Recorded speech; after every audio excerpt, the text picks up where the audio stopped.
próximo grupo contratual, nós veremos os contratos verbais. Por que eles são verbais? Porque eles precisam da pronunciação, do pronunciamento de palavras, de termos sacramentais. Ele precisa dessa forma verbal. Sem essa forma verbal, não há o contrato. E aqui a gente tem o contrato, tipicamente o contrato verbal, que é o contrato da stipulatio.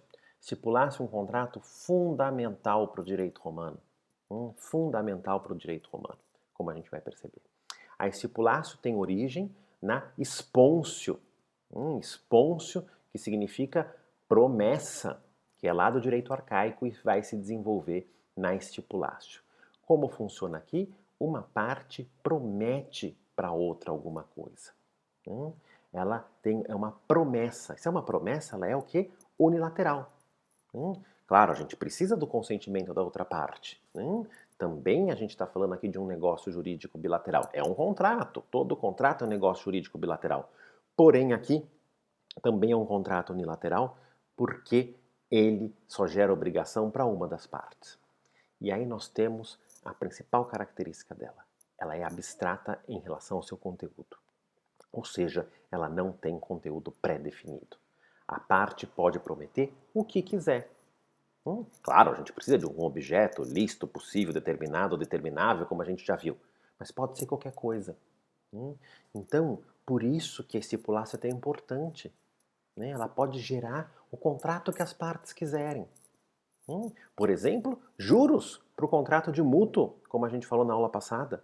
Então, a estipulatio é um campo fundamental para a criatividade dos juristas romanos, para a criatividade dos negociantes romanos, porque qualquer um que fizer essa estipulatio vai poder fazer da forma que quiser. Ou melhor dizendo, a forma é sempre oral. Apesar de que tem uma série de pesquisas que dizem que lá no direito justinianeu ela vai consolidar uma forma escrita. Mas eu estou falando do direito clássico, ela é sempre oral. Mas com o conteúdo que as partes quiserem. Vai funcionar na forma de pergunta e resposta. Então, uma das partes vai perguntar, respondes, você promete? E aí fala o que a pessoa vai ter que prometer. A outra parte vai responder, respondeu, eu prometo. E aí, nas Institutas de Gaio, nós temos uma série de discussões sobre stipulatio, dizendo, por exemplo, Gaio se pergunta, e se usar um outro verbo, em vez do verbo spondere, usar o verbo promittere? Que vocês já devem imaginar o que é, ou seja, prometer. Promites? E aí o outro responde, promito. Pode? Pode também. E se eu usar o verbo dare? Você dá alguma coisa e o outro responde, dou, dabo. Pode também. Gaio se pergunta, e se for feito em grego e não em latim, também pode? Também pode. Ou seja, os romanos foram flexibilizando, sempre na forma oral, mas de uma forma flexível para se poder fazer do jeito que as partes quisessem, desde que tivesse essa forma oral, tivesse esse consenso e tivesse, então, esse aspecto contratual. Uma questão interessante que vocês já viram também na monitoria, surdo-mudo não pode realizar. Por quê? Porque é um contrato verbal. Então ele vai precisar aqui do auxílio de um curador.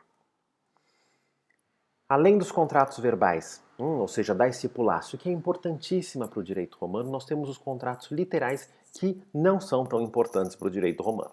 Por quê? Porque o direito romano tem essa tradição oral. Então os contratos literais, na verdade, são mínimos. A gente pouco conhece deles, a gente só tem pouquíssimas informações porque eles também não tinham grande importância. O que a gente vai falar aqui é o Codex Accepti et Expensi, um livro de aceitações e despesas. Esse é um livro caixa da família romana, em que a gente vai ter créditos e débitos que são escritos ali. E a obrigação vai surgir no momento em que for dada essa forma escrita que se escrever nesse livro. Então, cada família romana tinha esse Codex Accepti et Expensi, esse livro caixa, que tinha lá o débito e créditos entre as famílias, entre os membros da família. E isso tem uma característica interessante que poderia ser feito até entre ausentes. Por quê? Porque a pessoa não precisa estar lá para que seja criada a obrigação. Basta que alguém escreva que fulano de tal, que Caio deve para Tício 500 sesterços. Claro, precisa do consenso das partes. Ninguém vai ser obrigado contra a sua vontade, né? Mas as partes não precisam estar lá fisicamente nesse momento. Mas, como eu disse, esses contratos literais têm pouca importância no direito romano por causa da própria tradição oral romana. Então, nós vimos até agora 3 dos 4 grupos contratuais de Gaio: contratos reais, contratos verbais e contratos literais. Cada um se aperfeiçoa de uma forma diferente.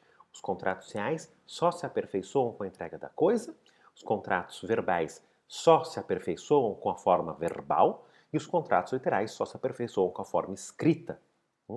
E aí o nosso último grupo, que vai ser da aula seguinte, são os contratos consensuais, que, como eu já adiantei, são dos mais importantes, e que tem esse nome, um termo que é quase contraditório, contratos consensuais, uma vez que todos os contratos são consensuais, eles precisam do consenso. Mas contratos consensuais, como a gente vai ver, são aqueles que apenas com o consenso já se aperfeiçoam. Ou seja, eles não precisam de entrega da coisa de forma verbal, nem de forma escrita, de nada disso. Eles bastam o consenso entre as partes.